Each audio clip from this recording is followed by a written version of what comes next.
Oke, pada kali ini kita akan membahas terkait dengan uji chi-square menggunakan SPSS. Nah, di sini kita mengambil sebuah contoh kasus terkait dengan judul penelitian hubungan antara sumber air minum dengan kejadian diare pada balita di wilayah kerja Puskesmas X. Kita membuat hipotesis, ada hipotesis 0, ada hipotesis alternatif, H0 dan HA. H0-nya itu tidak ada hubungan antara sumber air minum dengan kejadian diare pada balita di wilayah kerja Puskesmas X. HA-nya sebaliknya itu ada hubungan. Nah, kemudian kita lihat dasar pengambilan keputusannya, kita menggunakan nilai signifikansi. Jika nilai signifikansi kurang dari 0,05, maka H0 ditolak dan HA diterima. Dan sebaliknya, gitu ya. Kemudian di sini ada dua variabel, yaitu variabel X, sumber air minum, dan variabel Y, kejadian diare. Nah, pada kategori variabel untuk sumber air minum itu ada dua, kode 1 itu terlindung, kode 2 tidak terlindung. Kemudian kejadian diare, variabel kejadian diare, itu kode 1 adalah diare, kode 2 tidak diare. Nah, kita kembali ke data. Kita lihat di sini. Ini saya sudah membuat tadi kategori-kategorinya. Nah, kalau kita lihat di sini kan ada kode 1212 gitu ya. Kemudian kita masuk ke variable view. Kita tuliskan di sini di values. Kita lihat di sini, kita buat kategorinya sesuaikan dengan yang ini. Contoh sumber air minum itu terlindung, kode 1, kode 2-nya tidak terlindung. Kita buat seperti ini, kita tulis di value 1, di labelnya itu terlindung. 2, di value-nya, kemudian di labelnya tidak terlindung. Klik OK. Nah, begitupun di kejadian diare. Nah, setelah kita membuat kategorinya seperti ini, kemudian kita lakukan analisis. Ini kita kembalikan, klik view, menu view, centang pada pilihan value labels.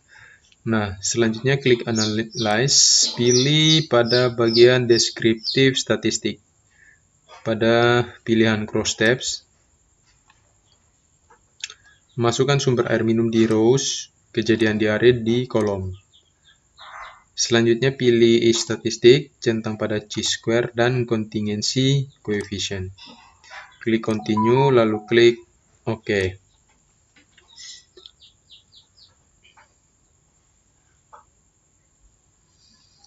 Nah, di sini kita lihat di tabel ininya, cross tabulasinya, kita lihat bahwa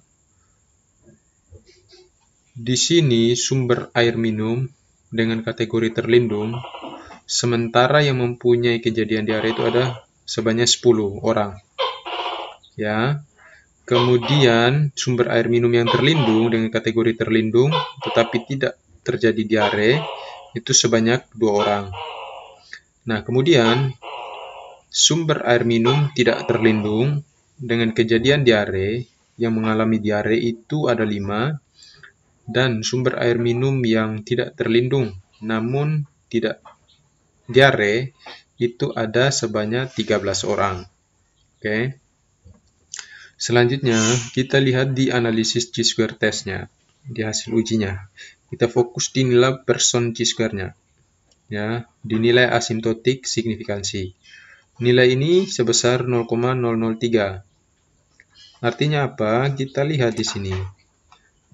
Perhatikan masuk di sini ya. Nilai signifikansinya itu kurang dari 0,05, maka H0 ditolak, HA diterima. Berarti HA yang diterima. Kita lihat, HA diterima.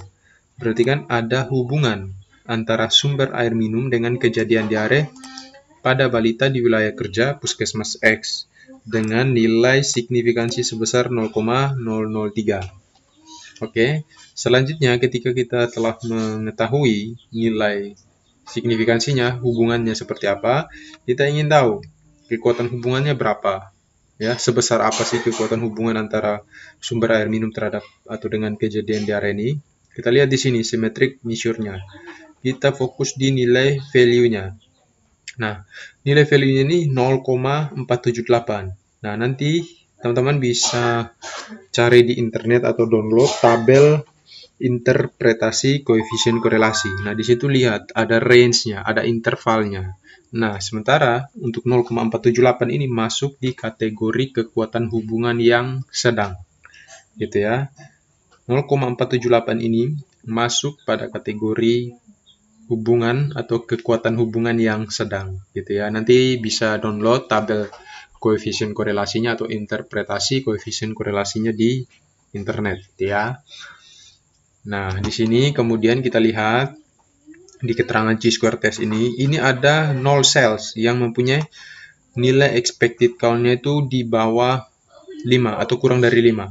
Sementara yang kita peroleh di sini ya, itu nilai minimum expected count yang diperoleh dari hasil ini itu sebesar 6. Cara memunculkannya itu bagaimana? Kita lihat deskriptif di cross steps. Sorry ya, ini tadi kelupaan. Cell, kita centang pada pilihan expected. Oke. Ini kan nilai expected count-nya 6 ya. Nilai minimum expected count-nya itu adalah 6. Tidak boleh ada satu sel pun yang nilai minimumnya itu di bawah 5. Ya, di bawah 5. Nilai expected count-nya itu tidak boleh ada yang di bawah 5. Karena kalau ada, maka kita menggunakan hasil uji Fisher eksak. Itu pada tabel kontingensi 2x2. Oke, saya kira itu yang bisa saya sampaikan pada materi kali ini. Semoga ini bermanfaat. Kalau memang ada yang belum dipahami, silakan bertanya melalui kolom komentar. Oke, saya kira itu. Sekian dan terima kasih.